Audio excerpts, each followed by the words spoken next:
You're listening to Dating After DV, real stories, expert insights, and deep healing from women who've been there. Together, we're breaking the silence, naming the patterns, and rising from toxic to true love. You're not starting over, you're starting stronger. With me, your host, Christy. Welcome back to Dating After DV. Today we have with us Jun, who is a certified financial planner, a certified planned fiduciary advisor, and a divorce financial analyst. Jun, thanks for being with us today. Yeah, absolutely. Thank you so much for having me. I appreciate it.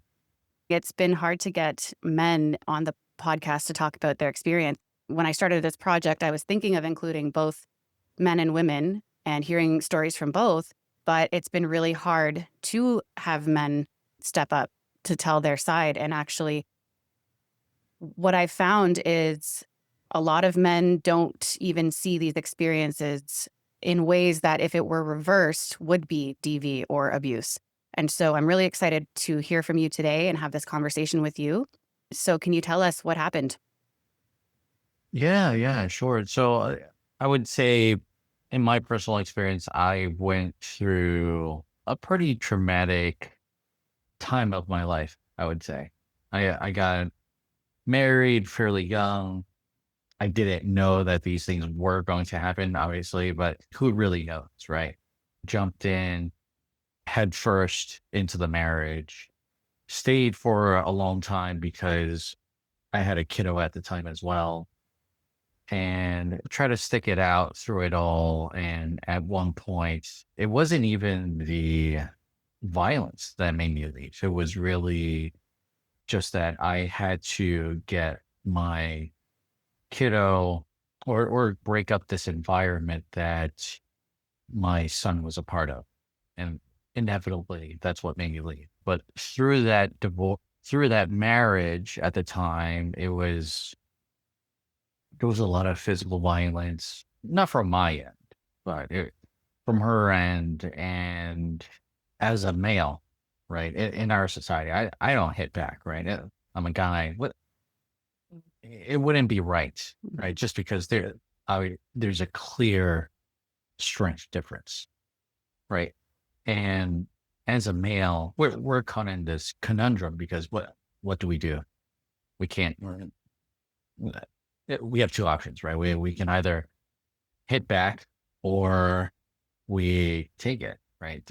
And depending on your personality, you could go either or, right? For me, I kind of just stood back because I didn't want to cause any type of pain to another individual. So that's that was my experience. I was in the marriage for I think 3 or 4 years, and called it quits one day where I said I had enough. And luckily I did it at that time. And now I'm way better off for it. Well, I'm happy to hear that, and happy that you were able to get your son also out of a dangerous environment. So you've broken up, you've left. Can you say a little about how that went immediately afterward and what the healing process was like for you? Sure. So I would say right after the divorce, there was a lot of emotional abuse going on, right? So as victims, we're kind of caught in this perpetual cycle of abuse where the other party will try to bring you back in, apologize and try every other way to get you back and say, I'm sorry, but it's perpetual, right? So it's not the first time that we've heard it, but we, if we are victims and if we recognize that, then that kind of gives us power because it allows us to see that, hey, we need to stop ourselves from falling into this category, and we need to break free of what we've been going through. Right. So as soon as I recognized that, I thought, you know what, it's time to leave. And I would say it took many years for me to really get over what happened during that marriage. I'm still healing. It's been a good 8 years now. I'm still healing. You know, I'm Yeah. remarried and I'm still healing. Hmm. It's just that these types of situations kind of stick with you. It, it it's hard to it's hard to forget about it. Sometimes certain things might trigger you, and you might fall back into a shell, or something that happens very normal in society might end up having a very different impact on you emotionally and might cause you to withdraw. So An they example of that? an example is that, let's say, so I'm remarried now, right? And happily. And my wife is very understanding and is great person. But let's say she were to do certain behaviors that are similar to that of my ex-wife, then I might completely withdraw from her as a result, Yeah. right? And it could be a very completely normal thing to do, nothing of the sort, to no bad intentions whatsoever. But that's where my mind is. Yeah. My mind is thinking that, oh, you know what? This is very similar to a situation that I was in before. It was traumatic. So I think that this is going to be headed in that direction again, Yeah. for example. Hmm. Of course, these things take time. Mhm. On a cellular level, this is something that really does stick with you. And have there been things that you've done specifically for healing purposes besides taking care of yourself? Is I would say a lot of self reflection. mm, Definitely. I am a person that reflects on what I've done for a very, very long time. Things that happened last year, things that happened 2, 3, 4, 5 years ago, I'm still reflecting on, and it's about how can I be better nowadays? What can I do to improve myself? And is there anything that I did wrong to cause this situation or things like that? And I would say that I was very fortunate in finding my wife who has helped me mentally heal. Right. She herself has gone through a traumatic event mm, personally, and we have related in our trauma. She, because of her experience in trauma, has allowed me to come out of it as well and has allowed me to heal. But not everybody is in the same boat as me. Not a lot of people will be as fortunate as I am to have that significant other be able to pick them up from this type of situation. My wife has, I've known her for over 20 years. oh, So I've known her way before my marriage. She's seen me through my worst. She's seen me at my best. So she was able to be there for me through all of it. And having that crutch has allowed me to progress exponentially. But I would say for those of you that are listening and are going through a similar situation, the best thing to do is to have somebody to rely on.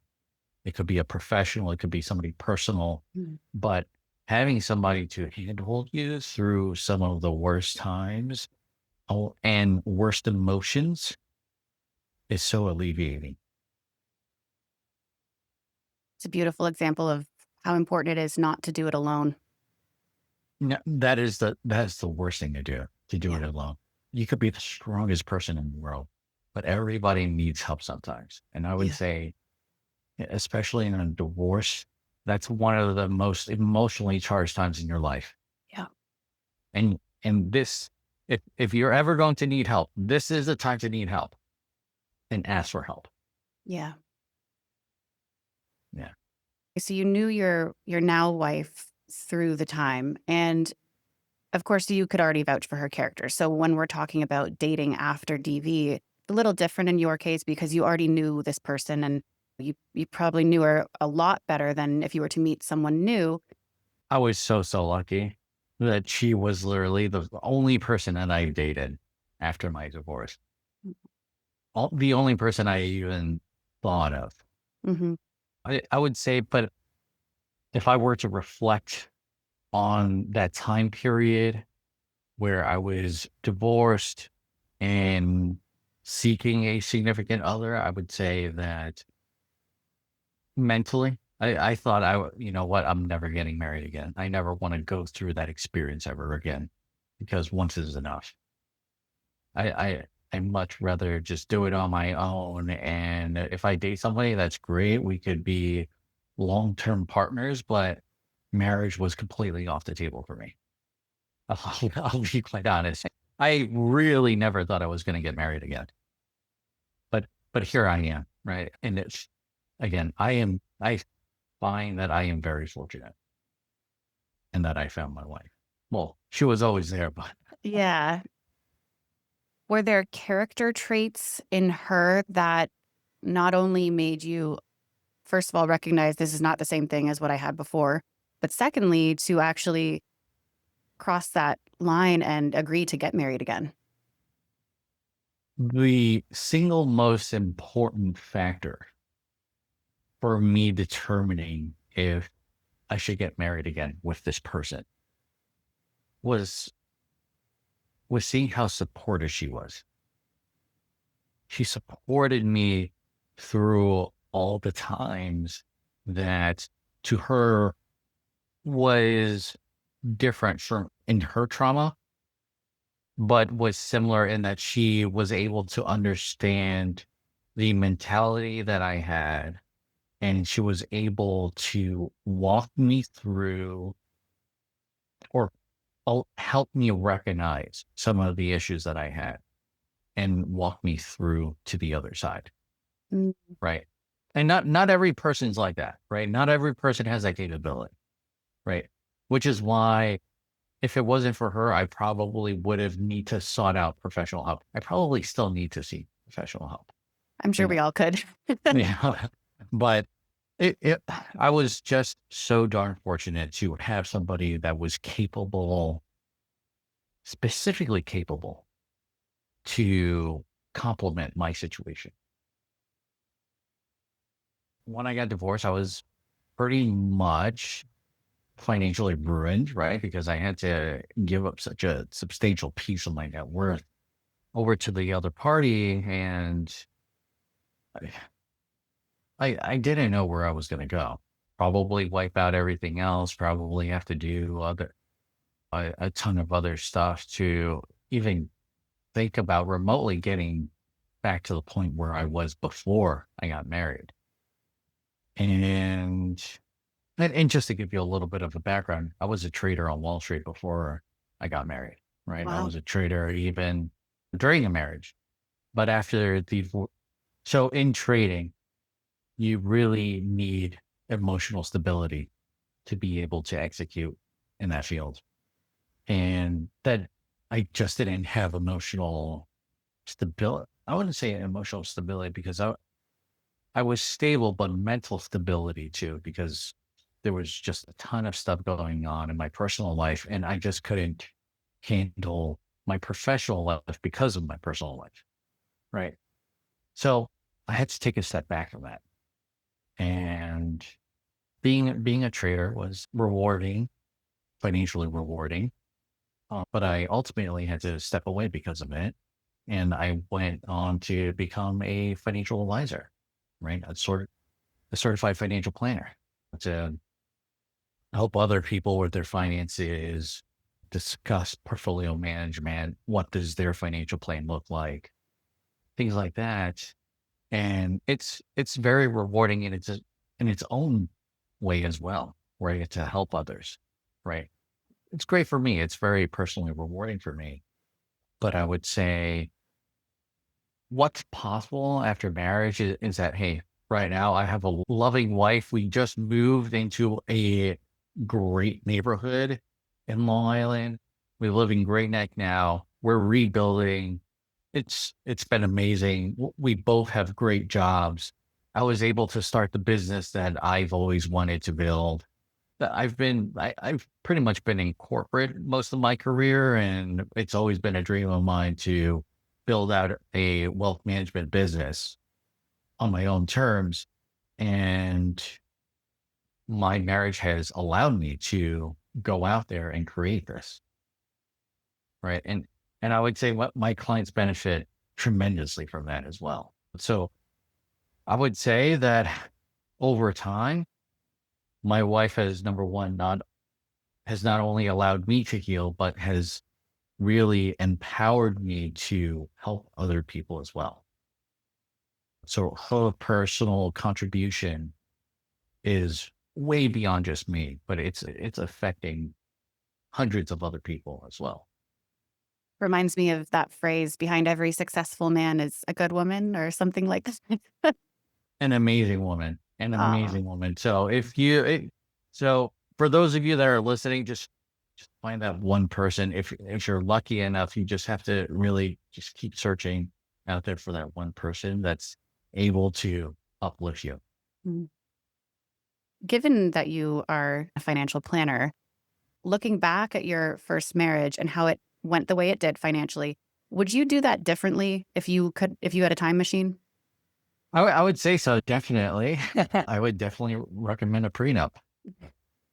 Nobody goes into a marriage thinking that they're going to get divorced, right? That's why people that don't have a substantial amount of money will probably forego a prenup, right? Or a postnup. They'll Mm, forego it, right? It's not until too late that they end up saying that, oh shit, I should have done that, yeah. right?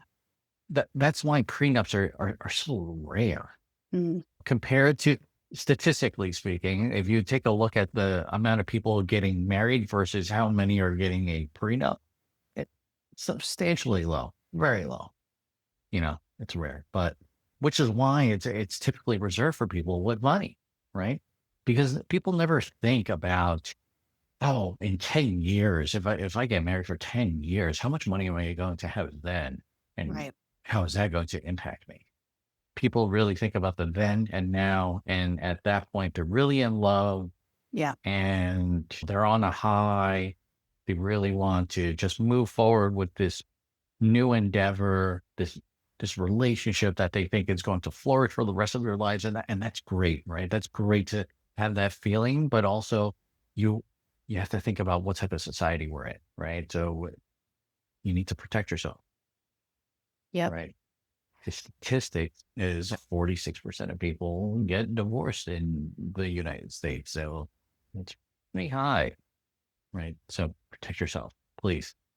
What do you say to clients who, well, because sometimes prenups can border on an emotional conflict, right? Yes. It's like, well, are you planning to leave me? Or, oh, you just Mhm. want to leave your wife with nothing if things go wrong? Like, what do you say to clients that maybe push back with that? Oh, that's really tough because ultimately it's a decision, it's a contract between two people, right? So if one party is pushing back against a prenup, then maybe it has to do with the terms. What about a little bit of negotiating or a little bit of give and take, right? Hey, I hear your concerns as to how you think a prenup is like. What if we were to give some concessions and maybe, hey, in the event of certain things happening, so and so will happen. If I have a kid in 5 years, then maybe we'll determine that, oh, this is going to, I'll give you maybe 30 or 40% of my income or something like that. Right. So, yeah, it's a contract that can definitely be negotiated if the two parties really want to work it out. Yeah, that's one way I started looking at prenups was it's together with respect what you would want for each other if the worst were to happen. What is fair? It's a way that you can respect each other and show that you want each other to be taken care of without it going, well, it's actually the same thing as toxic relationships where one person is taking and one person is giving. There has to be a balance. Mhm. Yeah, absolutely. It's all about, I think that's actually the first real test of the marriage, right? Because in marriage, it's not about what you want or what the other party wants. It's really about how the two of you can come together to get over obstacles. So if this is a first obstacle, then maybe it's great that you two are exploring to see if you can get over it. And if not, then well, maybe you need to re-examine how the two of you are communicating or how the two of you process different things. A great perspective. Mm. And so this is the kind of work that you do. You help couples navigate with their finances through divorce. A divorce financial analyst. Can you tell us a little more about that? Sure. So a certified divorce financial analyst is somebody that will handhold you through the financials when it comes to a divorce, right? So let's say you have so and so assets and you're going through a divorce and you're not quite sure how to split up the assets. Sometimes it's not as simple as just splitting it 50-50. Sometimes some assets can't be split at the time of a divorce. And you're going to need somebody to analyze, hey, what are the different options available for the two of you to appropriately split and keep things kosher, right? So sometimes if you end up distributing 50-50 to both parties, you might end up having negative tax consequences, right? Or additional fees that might come out of certain things, right? Let's say somebody has an annuity and you're trying to break that annuity and give it to both parties. Well, sometimes that might incur like a 5% penalty, right? So a divorce financial analyst is somebody that can help you analyze the divorces not only in the finances but also afterwards as well, right? Because after the divorce is also important, right? How are you going to create a financial plan based on the limited amount of resources that you have now that you're not on two incomes, you're on one income? Can you keep the lifestyle that you have, or do you need to adjust it? Right. Yeah. What about mortgages, right? If you need to refinance, what's going to happen to that piece of property that the two of you bought together, right? It's going to happen, all of that. So that's what a CDFA does. Well, and what better person to have in that role than someone who's been through it themselves and created a beautiful life afterwards? Where can people find you and work with you within the US, I presume? Yeah. So my company works across all 50 states. You can definitely find me on LinkedIn.